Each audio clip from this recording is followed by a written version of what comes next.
Good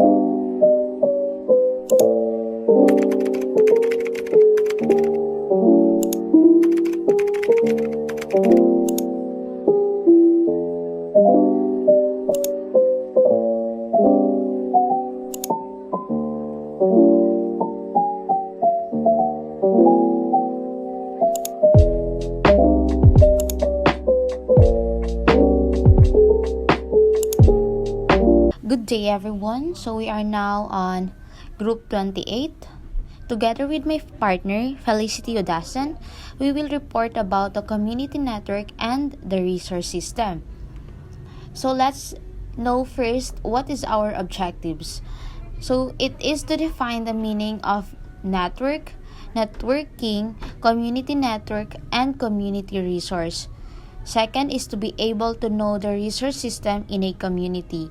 Third is to classify the importance of resource systems in a community.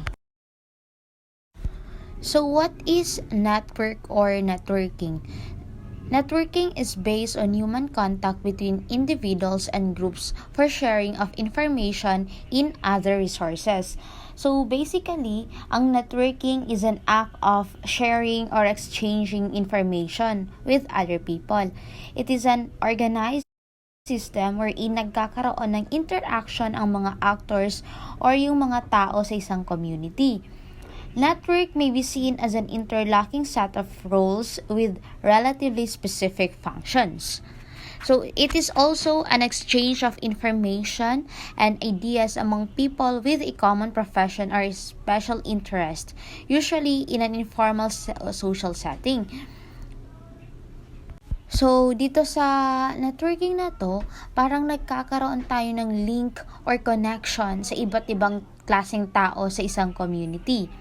It is also creating connections to a lot of new things and somehow result in new opportunities. So, yun yung pinasimpleng ibig sabihin ng network. So, when we say community network naman, it is an community-based electronic network services.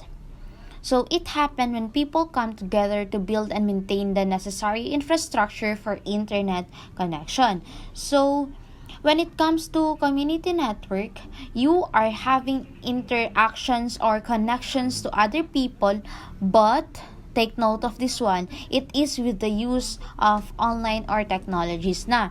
Diba sa, when we say network, parang you are having connections or may link na nagko-connect sa mga tao. Sa dito naman sa community network with the use of technologies na. Okay? So the main purpose of this community network na to is to have or to communicate with other community, especially yung mga lugar na walang access sa modernization. Community network have emerged as an increasingly popularly means to provide public access, particularly for rural communities, and is an important strategy for governments to consider to achieve a universal access. Also, community networks have become popular vehicle for consciousness raising among disadvantaged population such as women, gays, and lesbians, and racial or ethnic minorities.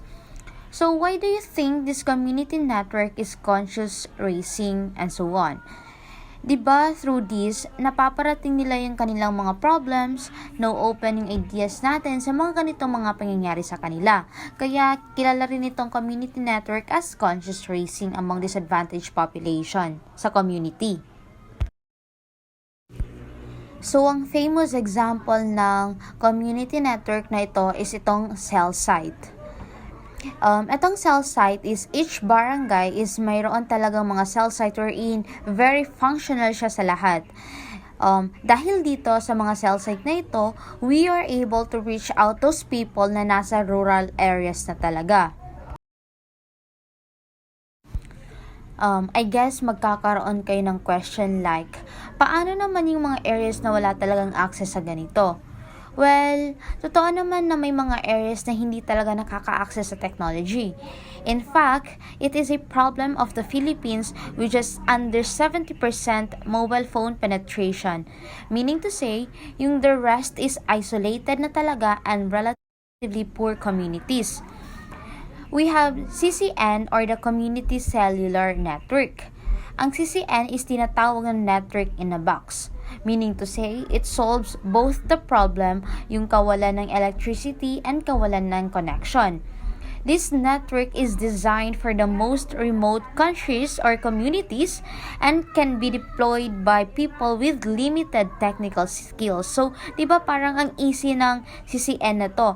Pwede mo siyang ilagay sa communities na walang mga connections or walang electricity, and yung mga tao na wala masyadong alam sa technical skills is pwede lang siyang ipatayo and wala nang iba pang gagawin. Baka may questions na naman kayo na sining mga nagfa-facilitate ng CCN na to or sining mga nagsusupport sa network na ito. So, the CNN have its partners, syempre. This supports the CCN para mag-function siya on different remote areas. In international partnership, APC or the Association for Progressive Communication is a network organization that provides communication infrastructure to their 59 countries members. So this includes mostly in Asia's. Another is the Globe Telecommunication. So I know most of us here is alam kung ano yung itong Globe na to. We are all familiar to this. So ang Globe Telecommunication na ito is isa sa mga nagsusupport sa CCN na ito, wherein nagpro-provide sila ng free access or free net sa mga tao. 'Di ba? We have 2G. Yun yung ino-offer ng Globe na ito. 'Di ba, you can access internet or you can access the internet para maka-online ka. Meron tayong free datas. Yun yung functions ni Globe sa CCN na ito. Let's proceed to the another topic, which is the community resource. Community resources are assets in a community that help meet certain needs for those around them. These assets can be people, places, or structures, and community services.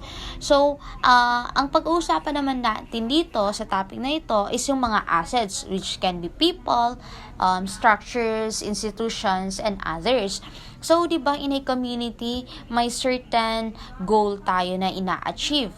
So, kung ano yung magiging role ng bawat isa, is yun yung most pag-uusapan natin dito. Good day everyone, I am Felecity as Udasan together with Ms. Raida and our topic is about the community network and resource system. So my assigned topic is entitled Community Assets. So my assigned topic is about the community assets.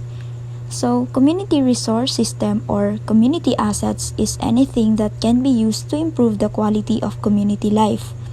So, ito yung mga pwedeng pakinabangan or yung mga resources na kung saan pwede nating magamit para makabuo ng effective solutions to promote social inclusion and para ma-improve ang health and well-being of the citizens. So, these assets and strengths can be used also to meet those same community needs. So, ang community assets is makaka-help siya sa community to develop and mas mag-improve pa. Okay, so let us move on to the categories of community assets. So there are 6 categories of community assets. First one is the residents. They are the persons in a community. So yung mga residente ng isang community can be empowered na magamit nila yung skills and abilities nila to develop the community. They can be empowered to realize and use their abilities to build and transform the community. So for example, there is a stay-at-home mom or dad who can organize a community fair, or halimbawa may isang firefighter who risk his life to keep the community safe, is both na yun siya na community assets. Number 2 is the institutions. Ito naman siya yung mga asset which is physical structures or places, like for example a school, hospital, library, or recreation centers. And it can also be any park, mga local symbols or safety signs or landmarks.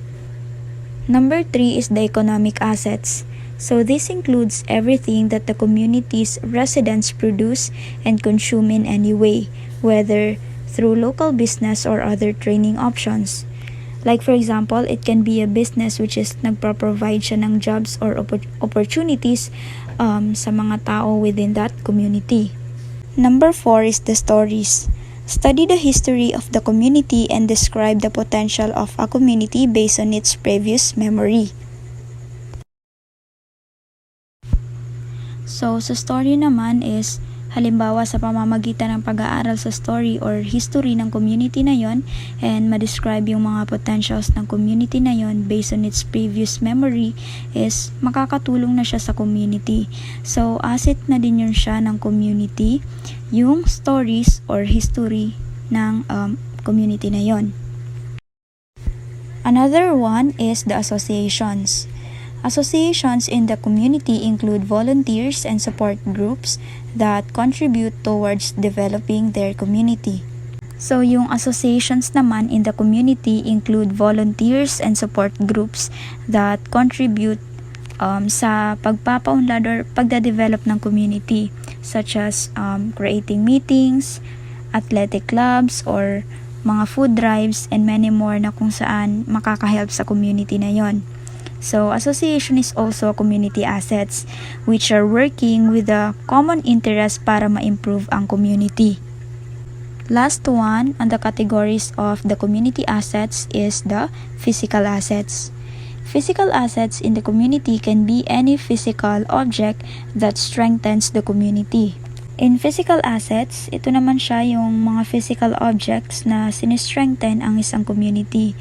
For example, mga tools or equipments or natural resources like water or air, and oceans and forest na kung saan pinapalakas nito ang community, which is asset na din ng community. Okay, so let us proceed to the importance of identifying community resource system. First one is that they can be used as a foundation for community improvement. Yes, ang mga community assets na meron tayo is makaka-help sa community natin para mas mag-improve pa and mag-develop. Number 2, external resources. Example given is federal and state money or grants may not be available. Therefore, the resources for change must come from within each community. So, ang community resources is important din siya kasi halimbawa kung walang available na mapagkukunan mula dun sa external resources or outside the community, what important is may community assets naman ang community na yon na kung saan makaka-help kung hindi man available ang mga external resources. Number 3, identifying and mobilizing community assets enables community residents to gain control over their lives. Yes, so yung pagkilala and pagmobilize ng community assets is nagbibigay siya ng way sa mga residents ng community na yon na makagain sila ng control over their lives. So important din yun siya in identifying community assets. Improvement efforts are more effective and longer lasting when community members dedicate their time and talents to changes they desire. Ito naman is mas effective yung efforts and longer lasting kapag yung mga members within the community is nag-strive sila para ma-improve yung community rather than focusing on the problems that they have. Number 5, you can't fully understand the community without identifying its assets. Knowing the community's strengths make it easier to understand what kinds of programs or initiatives might be possible to address the community's needs. So, dito naman is mahalaga talaga kung alam mo yung strengths ng community so that magiging madali sa'yo kung ano ba yung mga programs or mga initiatives na possible na makatulong sa mga needs ng isang community, and para ito ay mag-improve by the help of knowing the assets of the community. Last one is when our efforts are planned on the strengths of the community, people are likely to feel more positive about them and to believe they can succeed. So, dito naman, essential talaga yung pag-identify sa strengths ng community kasi in that way, mas makaka-feel ng positivity ang mga tao about them, and of course, magtitiwala sila sa sarili nila na makaka-survive sila despite the challenges na may encounter nila. It's a lot easier to gain community support for an effort na kung saan mas ini-emphasize ang positivity. Kumbaga sinasabi nito na we have the resources within our community to deal with our problems and we can do it. Kasi naman sa mas ini-emphasize kung gaano kalaki ang problema and how difficult it is to solve. So, ma-achieve talagang mga community support or resources kung positivity sa isang community ang mas mag-prevail. So that's all for my assigned topic. I hope that you learned something about the community assets. Thank you.